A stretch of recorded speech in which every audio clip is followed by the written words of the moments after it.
All right, everybody. So today we are going to take a look at Snowflake stock. We're going to look at their business. We're going to see how they make money. We're going to look at their retention rate. We're going to see at their growth. We're going to see at their predictions. And then we're going to look at stock valuation. So first of all, let's take a look at the stock right here. So the stock is beat up. And that's actually a reason why I'm looking at the stock, because it's a cloud business that is integrating AI and that is right now at an all-time low. That's the type of thing I want to get into. But the question is, are they still overvalued or not? Well, if we look at the stock right here, they hit highs at 390 at about 400, and now they're at 129. So it's a very, very, very beat up stock, and that's sort of always going to be here ranging in 230 down to 120, right? So their next earning report is in 23 days, so we do still have time for that. But let's actually take a look at that. So first of all, what do they do? So Snowflake, they're basically a cloud company. So they enable data storage, processing, and analytics solutions that are faster, easier to use, and far more flexible than traditional offerings. And that's what basically puts them out of their sort of competitor league. They're just much easier to use, and that comes from numerous clients. Right, so the Snowflake data platform is not built on any existing database or big data software platforms such as Hadoop. Anyway, so they're a cloud company. Right? What means cloud company means incredible retention rate. So their net revenue retention rate is 128%. That means that you only have a huge retention rate, but this also means that on every single person, they're putting in more money.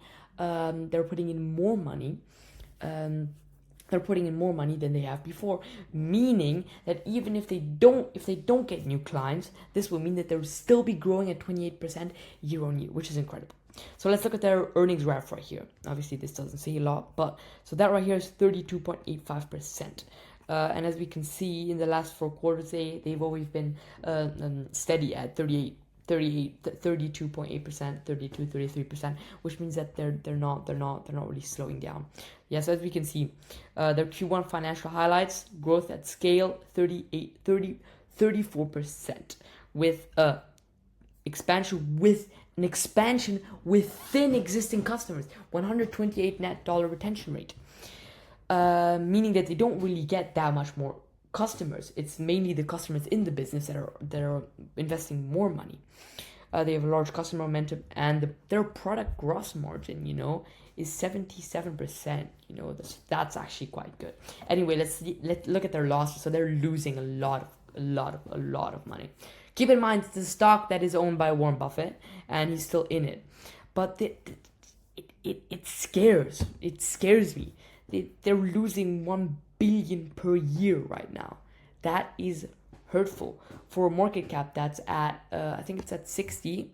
So they're losing quite a bit. So obviously they're not doing profit yet. Why? Because they're investing into new things. If they wanted to, they could probably get a new net profit margin of about 15%, just like competitors. So right now they have a gross margin of 77%, as we saw before. So let's look at on the great sides, on the beautiful sides, right? So they're expanding. They are expanding internationally. So before in the Americas, they were always at 80%.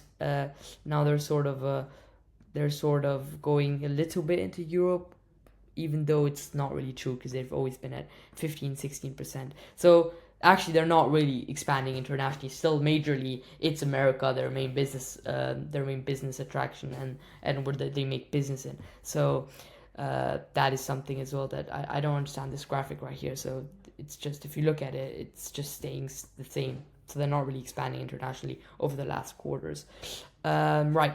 So now let's look into the really ugly. Look at insider trading. That is crazy. It's a long time since I've seen something like that. Everybody is selling here. 2 million. Here, 57 million in value in dollars. EVP, engineering support. All the insiders are selling. President products, chief revenue officer. Look, chief revenue officer selling $2 million worth of the stock. You know what I mean? They're taking profit. Well, they're taking profit at a very low point, right? So that's very fun. But why is that?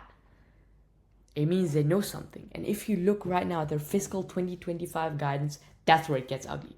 Before, they were always at 32% year-on-year growth. Or even 2022, they were at 106%. But their guidance for 2025 is 24%. That is bad. Do you understand how bad this is? This is very bad. You've had a huge slump in revenue growth all of a sudden. And that's why the stock is down so much as well. But what I did, and that's just something I always do, is I do a little bit of a sort of revenue projection, right? So here they expected 3.3 billion USD 2025. I went with a 20% for 2026 and then 15% because it seems as though they're losing like 5% per year, you know. And as we can see, I'm going for the more bearish case because of, well, people are selling and people are selling fast, and they're only growing within customers. Like they're not really getting new customers. You know what I mean? So that's what I did. I went with the bearish case. Anyway, profit margin, they could get 15, but this would probably mean zero growth. Anyway, I went with 15 because all the competitors have 15 anyway. That would mean that they would get in a net profit 683 million with a market cap of 40,000 million, which is 40 billion, meaning they have a forward P, a 3-year forward P of 60p. I'm definitely not buying. In 3 years, a growth discounted back to today's market price with a P of 60. I think 60 is about the price that you should be paying, meaning that from now on until 2027, 3 years from now, it should be around flat. If not worse news comes out, if nothing comes out, if no even more bearish earnings come out, right? Now, if not even more people are insider selling. So I think it's just a too risky stock, and I just think the upside potential is not high enough for the risk that you're actually getting. Yeah, so I'm not buying. Again, do your own research, but that's what I think. I'm not buying that stock. Peace.